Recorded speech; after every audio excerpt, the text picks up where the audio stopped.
friends, Theta price action. This is the chart that we'll be looking at in just a minute, but I'm jumping over here and showing you the coin market cap chart because that's really important.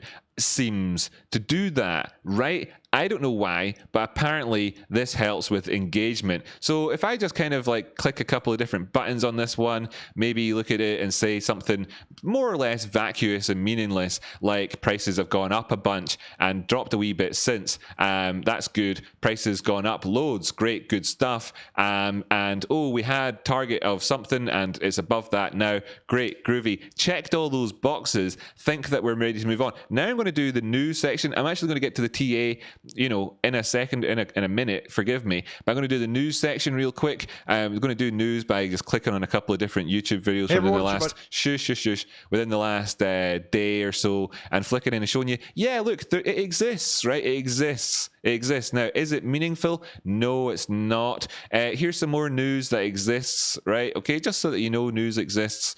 That kind of bandwidth issues there. Didn't have enough time for that one. Here's some more news that exists, okay, out there. All this stuff that means stuff.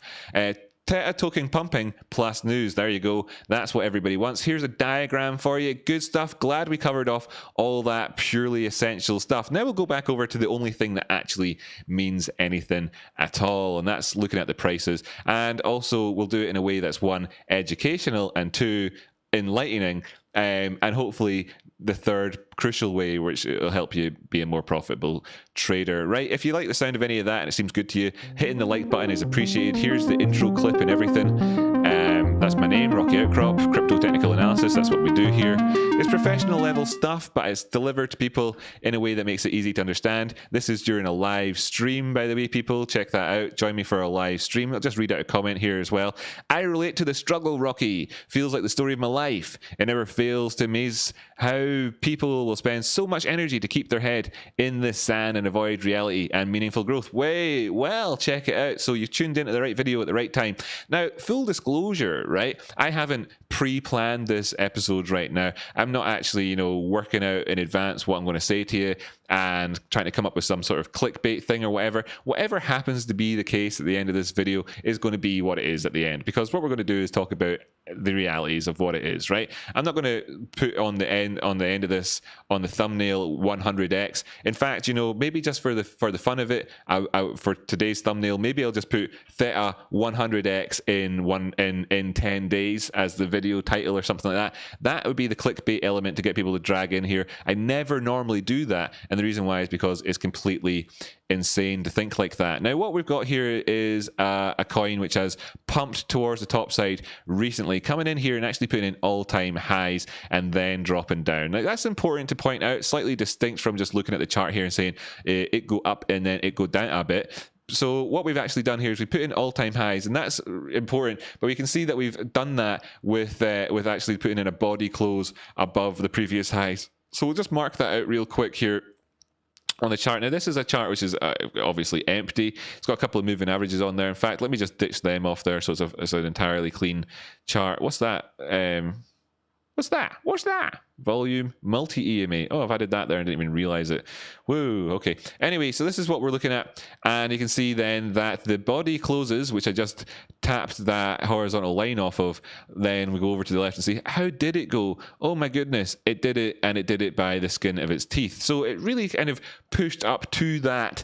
And we can consider this to be this price point to be a target for people who were looking to take profit on their trade in around that area. A lot of people. And then we can see that we had that as a target. A lot of people wanted to take profit in it, and it pulled back down subsequently. Great. Okay, nice one. So what we need to do at this point, having established that the prices have run up, but they ran up for a couple of reasons. One was to go towards their all-time high, to allow people to take profit at a price higher than potentially where they might have been the last maximum price they would have ever paid for it, squaring up their accounts, if you will, and giving them an opportunity to take profit, and the prices kind of come back a little bit since. That's what's happened, and that's exhibited in these two wicks that we've seen here. But it's also crucially, you know, it's worth pointing out that these bodies, we haven't really significantly broken that area. Okay, so you might be hearing out there in the world, we've broken our all-time highs, and while we have put in new all-time highs, we haven't necessarily broken anything as yet. Now, this isn't also not necessarily having achieved the target as well that we'd be looking to achieve. Let's try and discover a couple of quick ways to look at, or have a look just quickly at a couple of key targets for us.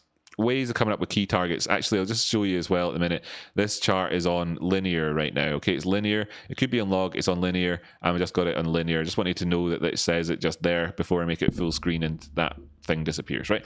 So one quick way of doing it is with Fibonacci's. It's an easy way of doing this. Now, quite often you'll find that these things have got a degree of confluence with other patterns, etc., out there in the world. So if we look up towards that 1618, for example, in here, for example, if we look up towards this 1618 area here, then we know that this could potentially be, this could also maybe have some confluence of the pattern. For example, then, if we were to look and say, well, during this period, that high, we had lows in lower highs, I suppose, in that consolidation phase here. And then in this area here, we had higher highs. We could make a target from this, which would take us up towards that 1618. And how do we get there?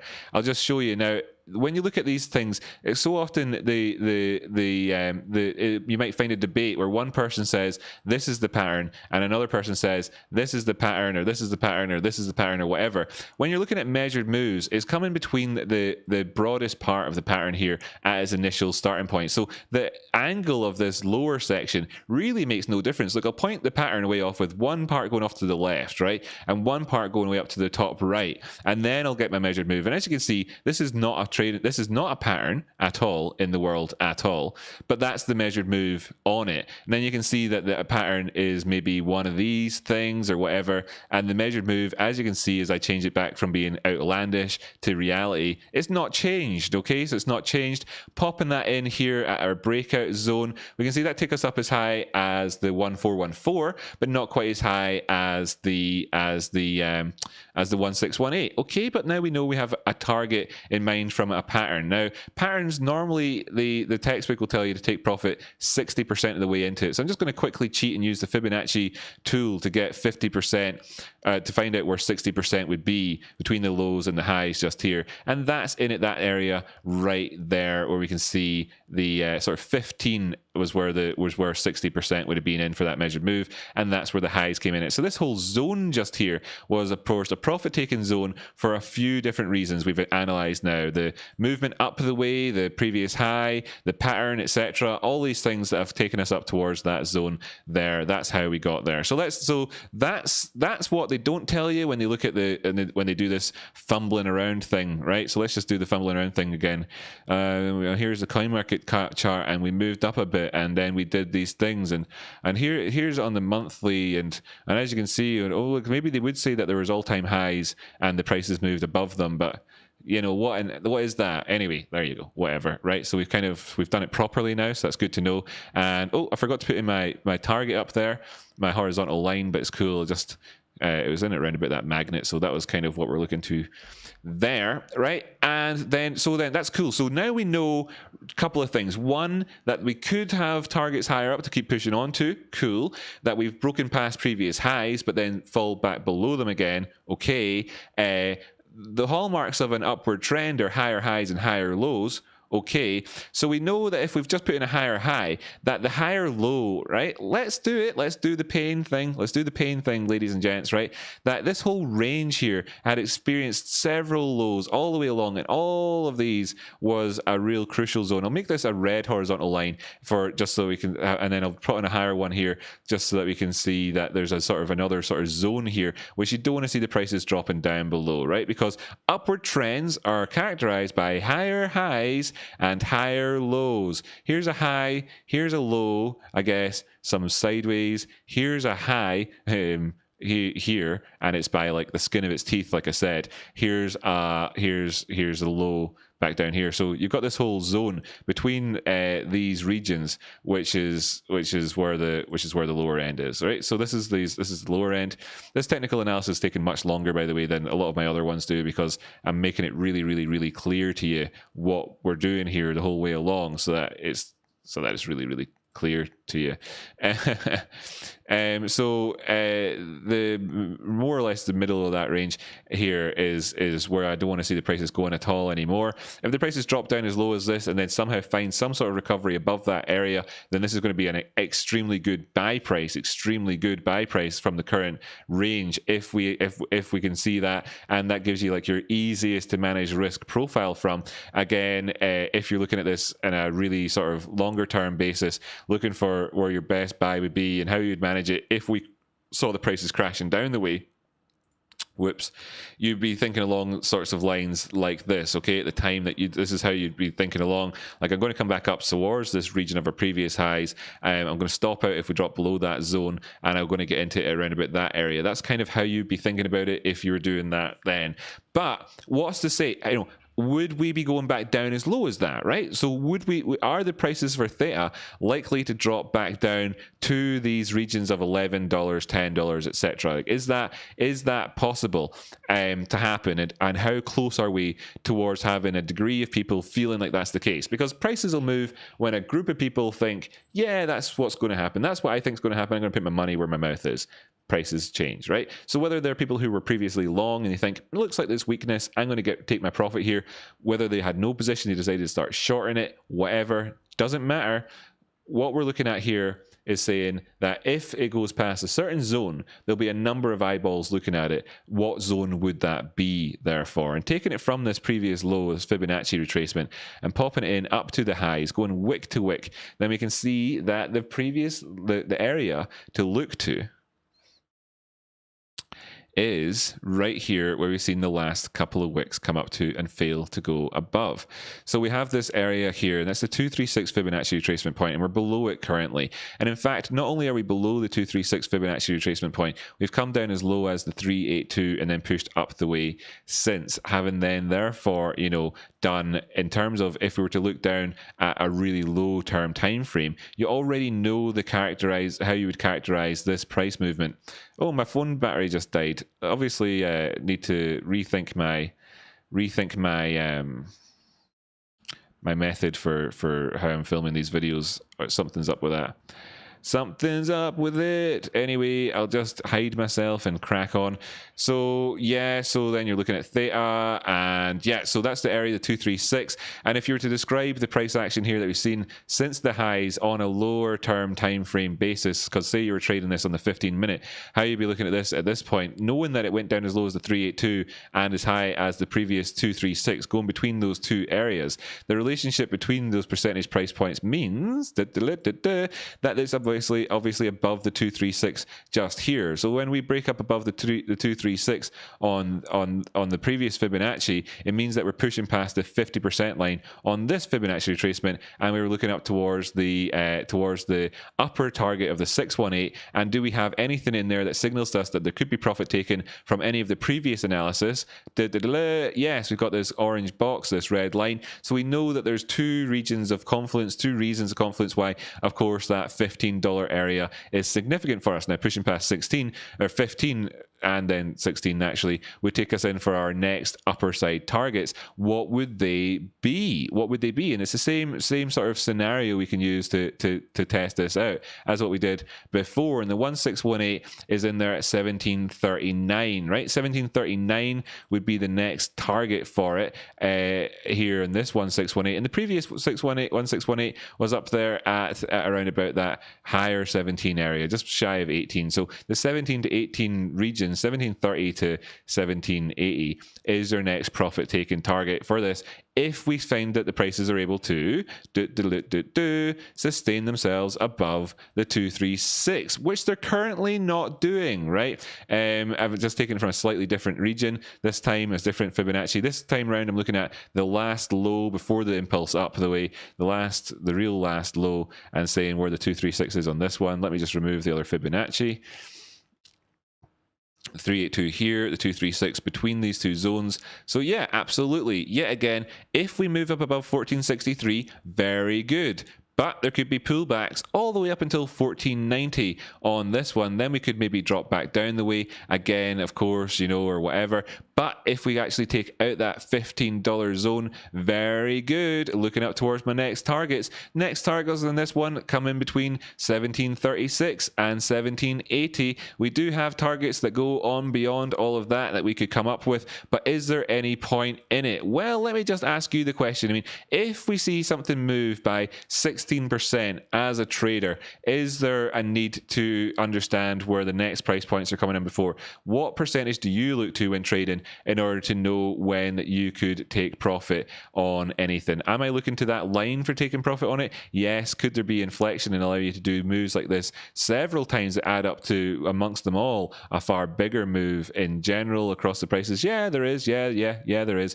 But that should more or less do it. So yeah, cool. Thumbnail maybe said 100x in 10 days or something stupid on this thing here. But in reality, if you're trading this one, that's where you're looking to. You know when you can start to get into it and a bit more if we're able to sustain prices. And what I mean by that as well is sustain them on a decent term time frame basis, you know, a couple hours or whatever at least up above that time closing and opening and not pulling back down the way. Then you can look towards that as your next target. Failure to do that means that we're on our way towards $13, right? And $13 is clearly a better buy price than where we are right here. So if you wanted to buy it from right here, what risk are you taking? You're buying the risk that we could move down towards that $13 price zone. That's what you're doing. You're buying that risk. And that's where we stand right now with regards to this price action. Popping that in as a yellow line and taking away the Fibonacci so you can see overall. Now, I understand that the sort of the uninitiated might not understand anything that I'm talking about here with regards to this, but you know, things could be a heck of a lot more complicated. This video has lasted for quite a while, and I've not even talked about the about things like the facets that we're seeing here on the oscillators down below. In fact, let me just quickly just check something here. Okay, cool. So yeah, anyway, we're not going to talk about that. That would complicate things more. If you think this is already too complicated, then that would complicate things a lot more. But over time, I swear to goodness, you will learn all these things in general. So if you were to be looking at this and thinking that you've got a best buy price, it's probably in around about 13. If you're looking for your profit taken, it's probably in around about 781. If you 1781. If you are looking for this to have regions of sort of risk management zones, it depends on how you do things. There is an example just there. Obviously, we've spoken about the meaning of all these different lines that we've got on the chart. It is up to you as to what you find to be the most attractive area to get into if you are looking for things, because I have quite clearly said already that until such times as we're above this area here, that, you know, we've done what we came here to do. Okay, I explained at the very start that we came here for a reason. This has now been satisfied, and we have now dropped down the way. And have we actually got to the point where we've returned into the loop that we were in before? Not quite.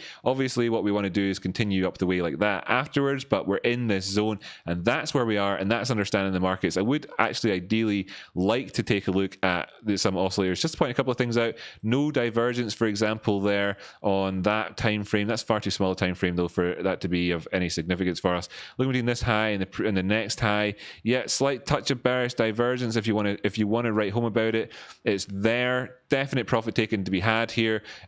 So if we push up, things can happen, but we could easily push on up the way. You could ride that if you wanted to in terms of a momentum play. If you believe that there's still continued momentum in this. And I would do that from the price point higher up than we are now. If we're looking down the way, then of course your best buy for a continuation move is going to be at this yellow line. If you're looking for a reversal, then I'm going to say that, well, we have plenty of scope for that. I'd be managing my risk at the same areas I'm looking to buy in terms of longs, and I'd also be taking profits at the same areas that I'm managing my risk in terms of taking longs as well, if I was taking a short towards the downside. And all of that is everything that you need to know there's got to be something in there of value for you. Now, if I hadn't spent so long kind of explaining things to the sort of the uninitiated, if you will, then I would have talked about various different factors that we have to be aware of. One of which is this concept that we're seeing. I think that's already fulfilled and played out. Let's just see in the 3-hour time frame if this is already fulfilled as well. Yes. Okay. So we're, so one of those things would have been a discussion, pardon me, of this DMI and what we're seeing in the gray areas in the background. Not going to do that just here right now. I would say that if we do move up the way, we've got strength of trend, and in actual fact, right? In actual fact, I suppose since we're talking about this, since we're here talking about this now, I want to point out the fact that yeah, that's the linear chart. The logarithmic chart, you can see that it's much smoother in terms of the rises up the way. I want to point out the fact that it represents a really big phase of consolidation for the markets, and that there could be a far bigger move, on the cards available for us. The true range that's been experienced recently with regards to all of this is quite shocking, okay, and obviously makes it very hard to do any sort of longer term leverage trading whilst you've not had the position on the sides on your side. I understand that, but in terms of the potential for us here, we're looking like, let's remember that we're looking for things like moves that are potentially really quite much bigger, really, in terms of the bigger term time frame on this one. So how would we come up with an idea for a bigger move? Let's just dive up towards the weekly time frame. I'm surprised myself even now that I'm dragging this video on so long. I'm surprised even at myself, but here we have it. And just say, yeah, okay, so like just so that people can have something to look to in the future, right? Just so that you've got this, just so you have it. You can look at this overall upward movement that we've seen in prices here, and this should have drawn it in from the lower side, seemingly. This overall upward movement we had in prices here and the upper side, and say that is there much point in that? No, there's don't think there's much point in that. There's not much point in that. That's a crap. That's a bad one. I'm not going to edit that section out. Just want to point out it's a bad one. I'm going to get rid of this old Fibonacci as well. Yep. Right. So parabolic curve really on this one. This is a parabolic move. Where's my curve line again on this guy? Where's my curve guy on this one? Where is it? Curve. Take it from that low. Pop. It's too much. See, it's too much, or is it too much? I don't know. I want to keep these two things more or less equal, like that, and say, yeah, and just to kind of point out the fact that, see, after this consolidation period going sideways for quite a while, as you can see, a number of days, number of days, and we've pushed on up the way, that what it maintains is this overall structure of this parabolic push up the way, and that movements up could take us up as high as things like $100, etc. Right? It could happen. It could happen. So there's the clickbait, I suppose, kind of satisfied. Not 100x or whatever, but this is the move that we're trying to describe overall. Trading this is not trading, okay? That's investing, and it's a different concept. If you're going to be a trader and you tuned in to learn about how to be a trader and make more money than you would invest in because you're trading and you're buying and selling risk, then you're not really looking at this sort of thing, to be perfectly honest with you. But that's what you're looking up to, right? End